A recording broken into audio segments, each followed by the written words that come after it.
में अभी कुछ ही देर बाद जो है विधानसभा चुनाव की तारीखों का ऐलान हो जाएगा और विधानसभा चुनाव की तारीखों का ऐलान होने के साथ ही दिल्ली की जो सियासी पारा है वो और तेजी से बढ़ेगा। अभी तक जो चुनाव आयोग की ओर से कुछ ही देर में जो 2 बजे का वक्त तय किया गया है, जो चुनाव की प्रक्रिया किस तरह से कराई जाएगी और चुनाव की तारीख कब होगी, चुनाव की रिजल्ट कब आएंगे या नामांकन की प्रक्रिया कब होगी, इसके संबंध में चुनाव आयोग की ओर से सारी चीज़ें साफ कर दी जाएगी।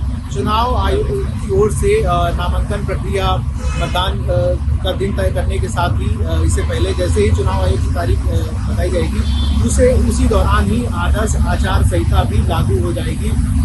आदर्श आचार संहिता के लागू होने के बाद दिल्ली में जो दिल्ली की सरकार है वो पूरी तरीके से हम कह सकते हैं कि जो सरकारी काम है उस पर दखल अंदाजी रोक लग जाएगी। कोई भी सरकार जो है किसी भी तरीके के फैसले नहीं ले सकेगी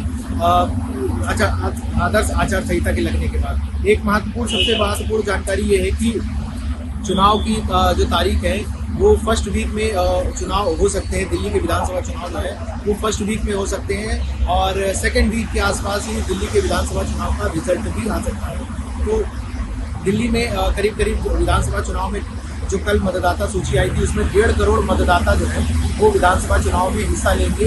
इसमें से सबसे ज़्यादा पुरुष मतदाता 83 लाख मतदाता और महिला मतदाता 73 लाख मतदाता है। जो 2 नए लाख वोटर है वो कहीं ना कहीं दिल्ली की नई सियासत को गाड़ देने का काम करेंगे। दिल्ली से अमर उजाला के लिए मोहम्मद बिलाल।